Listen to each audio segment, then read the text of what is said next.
नमस्कार देवियों, सज्जनों और सर्वप्रिय छात्रों। नवरात्रों की ढेर सारी शुभकामनाओं के साथ आप सब लोगों के समक्ष उपस्थित हुआ हूँ। हिंदी व्याकरण में अलंकार परिचय के साथ देखते हैं इसकी परिभाषा। संस्कृत काव्य शास्त्र में सबसे प्रथम आचार्य भामह हुए जिन्होंने अलंकार की प्रतिष्ठा की, और दूसरे कवि हुए आचार्य दंडी। इनका पदलालित्य बहुत ही मशहूर है और उन्होंने जो अपने ग्रंथ काव्यादर्श में जो उन्होंने काव्य की अलंकार की परिभाषा दी है वह कुछ इस तरह से है। काव्य शोभाकरान धर्मान अलंकारान प्रचक्षते, यानी कविता का जो सौंदर्य बढ़ाने वाले गुणधर्म हैं वे ही अलंकार के नाम से जाने जाते हैं। जैसे मानव वस्त्र आभूषण पहन करके सुंदर बनता है, उसी प्रकार से कुछ ऐसे तत्वों का प्रयोग कवि लोग अपनी कविता में करते हैं जिन गुणों की वजह से कविता का सौंदर्य जो है वह बहुत ही ज़्यादा बढ़ जाता है, चार चांद लग जाते हैं उसमें। अब आइए, मुख्य रूप से वैसे कई आचार्यों ने चार प्रकार के अलंकार बताए हैं: शब्दालंकार, अर्थालंकार, उभयालंकार और पाश्चात्य अलंकार। लेकिन हमारे यहाँ मुख्य रूप से दो प्रकार के अलंकार हैं। पहला है शब्दालंकार, जहाँ शब्दालंकार का मतलब है जहाँ शब्दगत अर्थ में कोई चमत्कार उत्पन्न होता हो, यानी किसी अक्षर या किसी शब्द के कारण अर्थ में सौंदर्य आता है, वही शब्दालंकार होता है। देखते हैं शब्दालंकार के कितने भेद हैं। सबसे पहला है अनुप्रास। अनुप्रास के भी कई भेद हैं: लाटानुप्रास, वृत्त्यानुप्रास, छेकानुप्रास। लेकिन उतने विस्तार में जाने की आवश्यकता नहीं है, हम केवल अनुप्रास की बात करेंगे। इसमें किसी भी कविता की पंक्ति में किसी विशेष व्यंजन वर्ण, कोई भी व्यंजन वर्ण की जो आवृत्ति होती है, दोहराई होती है, वो बार बार होती है, वहां पर अनुप्रास अलंकार होता है। जैसे देखिए उदाहरण के रूप में, पहला उदाहरण है तरनी तनुजा तट तमाल तरुवर बहु छाए।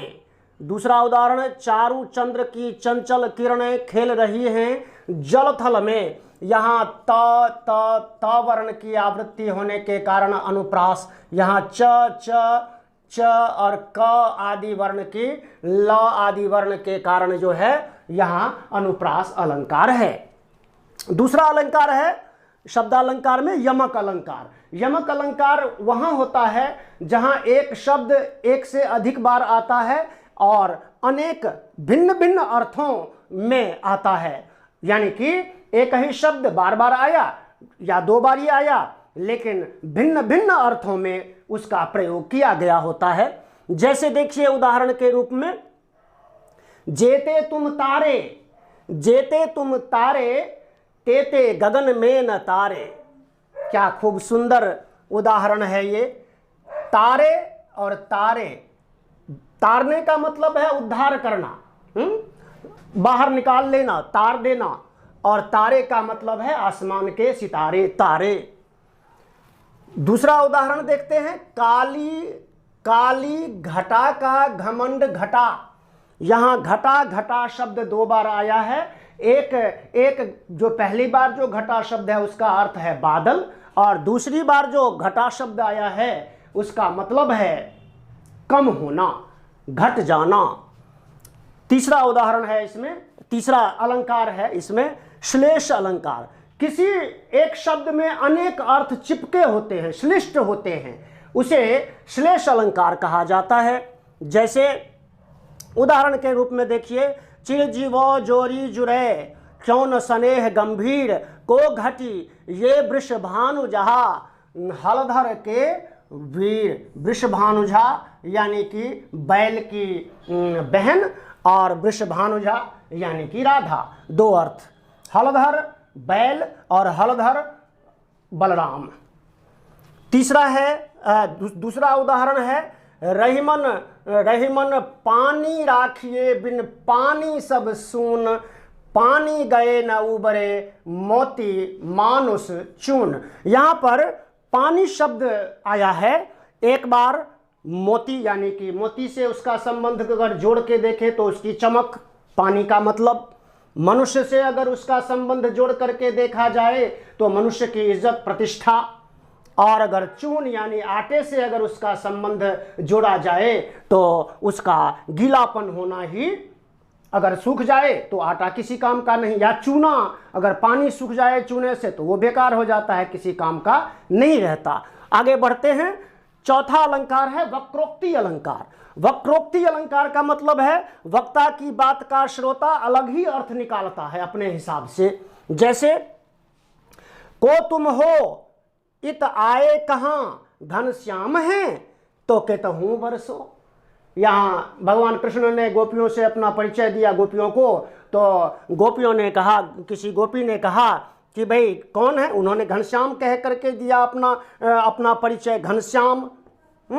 घनश्याम तो उन्होंने तो अपने लिए प्रयोग किया, लेकिन गोपियों ने उसका अर्थ निकाल लिया बादल। वही कहती हैं कि भाई आप घनश्याम हैं, कहाँ से आए यहाँ, कहीं और जा करके बरसो। यहाँ उन्होंने बादल अर्थ ग्रहण कर लिया, जबकि कृष्ण भगवान का अर्थ कथन था कृष्ण, यानी कि स्वयं कृष्ण। आगे इसका पांचवा उदाहरण है पुनरुक्ति प्रकाश। एक शब्द की समान अर्थ में आवृत्ति होना, पुनरावृत्ति होना। जैसे ठौर ठौर विहार करती सुंदरी सुरनारियां, यहाँ ठौर ठौर में एक ही, यहाँ जगह जगह समान अर्थ है।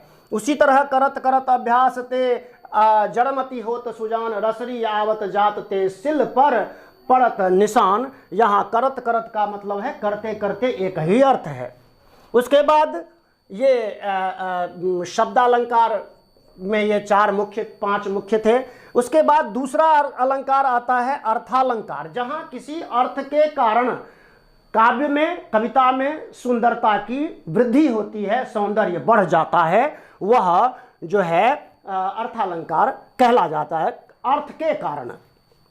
उसमें पहला अलंकार उपमा है। उपमा वहाँ पर होता है जहाँ पर, उपमा अलंकार वहाँ होता है जहाँ किसी व्यक्ति या वस्तु की तुलना या समानता संसार की किसी प्रसिद्ध वस्तु या व्यक्ति से की जाती है, उसको हम उपमा अलंकार कहते हैं। उपमा अलंकार के 4 मुख्य भेद हैं, भेद नहीं, 4 अंग हैं। एक तो है उपमेय, जिसकी तुलना की जाती है। दूसरा है उपमान, जिससे तुलना की जाती है। तीसरा है साधारण धर्म, किसी गुण के कारण, कौन सा ऐसा गुण है जिसकी तुलना की जा रही है। और एक है वाचक शब्द, यानी कि उस शब्द की, उसको हम उपमा की पहचान भी कहते हैं। वो वाचक शब्द कौन से, जैसे, जैसा, जैसी, सा, सी, से, सम, सरिस, इव, यथा आदि जो शब्द हैं। यानी कि उपमा अलंकार जहाँ कहीं भी होगा तो इनमें से कोई शब्द उस पंक्ति में जरूर मौजूद होगा, तो इसकी पहचान बड़ी आसानी से हो सकती है, हो ही जाती है। देखिए उदाहरण देखिए, भर गया है जहर से संसार जैसे हार खाकर। यहाँ जैसे शब्द का प्रयोग हुआ।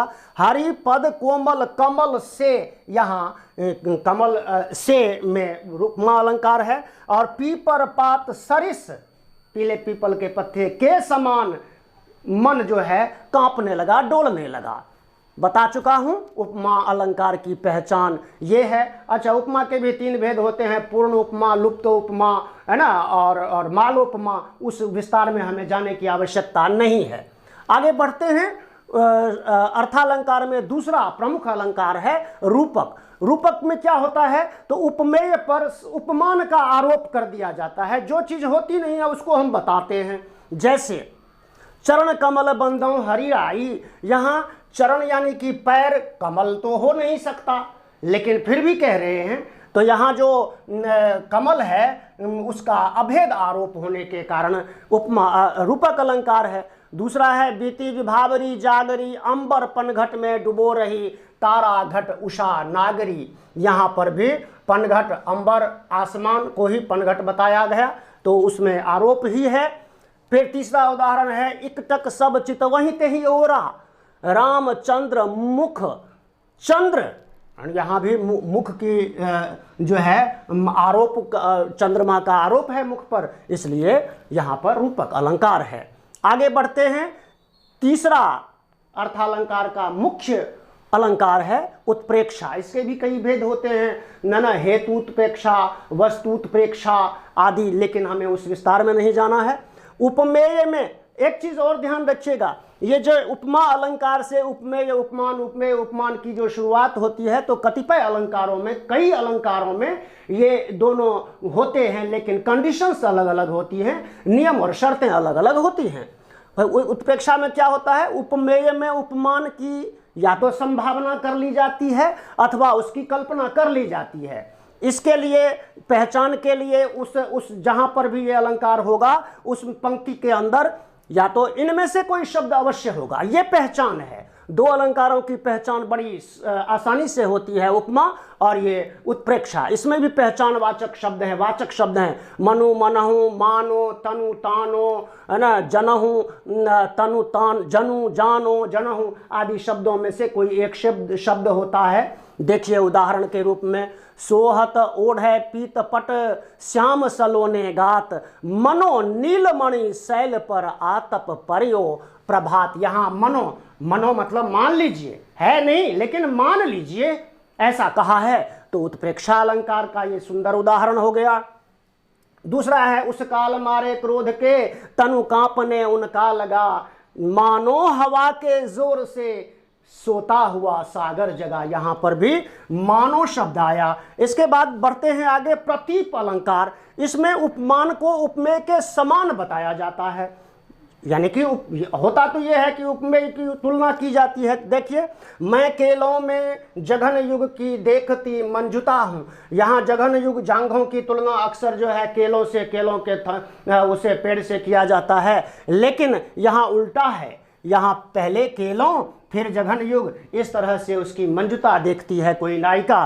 तो ये यहाँ पर प्रतीप का मतलब ही है उल्टा, यानी कि उपमान में को ही उपमेय के समान बता देना। इसके बाद आगे बढ़ते हैं, अगला अलंकार, पांचवा अलंकार है व्यतिरेक।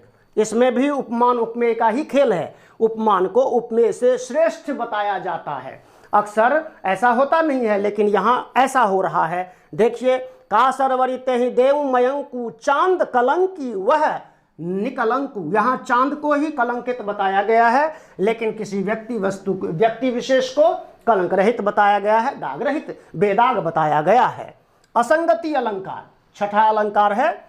कार्य और कारण में संगति ही नहीं बैठना, किसी प्रकार की संगति नहीं बैठती है, वहां असंगति अलंकार होता है। हृदय घाव मेरे पीड़ रघुवीर। यहाँ लक्ष्मण कहते हैं घाव तो मेरे हृदय में लगा हुआ है, लेकिन पीड़ा किसको हो रही है, रघुवीर को हो रही है। तो ये संगति नहीं बैठने के कारण असंगति अलंकार यहाँ पर है। अब इस अर्थालंकार के अंदर और भी कतिपय 5-7 मुख्य हैं, उनकी चर्चा अगली वीडियो में की जाएगी। सब्सक्राइब कीजिए, लाइक कीजिए, शेयर कीजिए, कमेंट कीजिए। धन्यवाद, नमस्कार।